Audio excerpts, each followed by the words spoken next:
దేవుని పరిశుద్ధమైన నామమునకు మహిమ కలుగును గాక. వీక్షిస్తున్న మీ అందరికీ మన ప్రభువైన యేసు క్రీస్తు నామములో శుభాభివందనాలు తెలియజేస్తున్నాను. ఈరోజు మన దేవుని వాగ్దానం నిర్గమకాండము 3వ అధ్యాయము 12వ వచనం.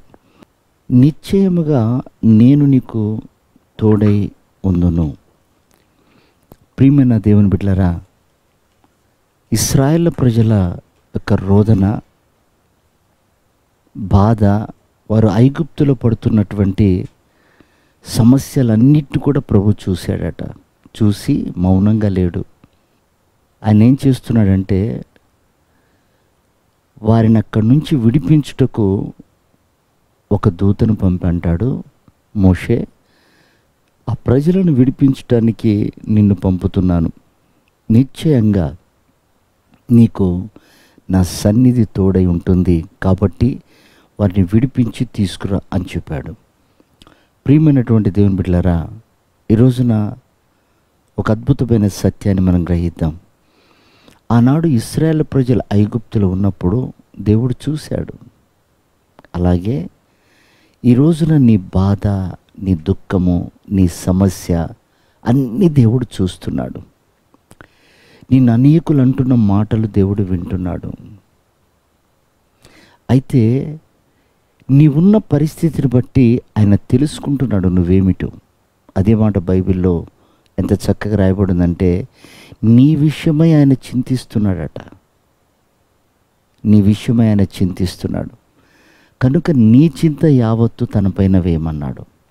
ప్రియమైనటువంటి దేవుని బిడ్డలారా, మన పరిస్థితులు, స్థితిగతులన్నీ చూస్తున్న దేవుడు మౌనంగా ఉండేవాడు కాదు. ఆయన విడిపించుటకు సిద్ధంగా ఉన్నాడు. కాబట్టి మన విడుదల సమీపంగా ఉందని, అలాగే మన కీడు వెనుక ఒక మేలు దాచిపెట్టబడి ఉందని, నిందకు ప్రతిగా ఘనత ఉందని, అవమానానికి ప్రతిగా పూమాల ఉందని మనం మర్చిపోకూడదు. కనుక మనకు తటస్థిస్తున్నటువంటి ఈ తాత్కాలికమైన శ్రమలకు నువ్వు కృంగిపోకు. నిన్ను కృంగదీసే మాటల వైపు చూసి మదన పడకు. ఎందుకంటే ఆయన నిన్ను చూస్తున్నాడు. ఐగుప్తుల ప్రజలను చూశాడు, విడిపించాడు. అలాగే అరణ్యంలో హాగర్ను చూశాడు. ఆమె దాహాన్ని తీర్చాడు, ఆమె కన్నీటిని తుడిచాడు. చెట్టు కింద ఉన్నటువంటి నతానీయులను చూసి నువ్వు నిజమైన ఇశ్రాయేలుడివి అన్నాడు.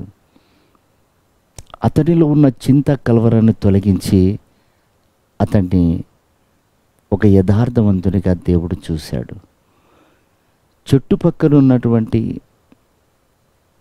ఆదామును చూశాడు.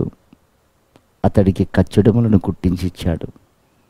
ప్రియమైన దేవుని బిడ్డారా, మన బాధ, మన దుఃఖము, మన కడుపులో ఉన్న వేదన అన్నీ ఆయన చూస్తున్నాడు. దిగులు పడకు. వాటన్నిటిని తప్పించడానికి దేవుడు ఆలోచిస్తున్నాడు. తప్పకుండా మేలు చేస్తాడు. ఆ సమయం కొరకై ఆయన బలిష్టమైన రెక్కల కింద అణిగి ఉందాం. ఆయన రాకడకు సిద్ధపడతాం. ప్రభు అట్టి కృప మనందరికీ దయచేయను గాక. ఆమేన్.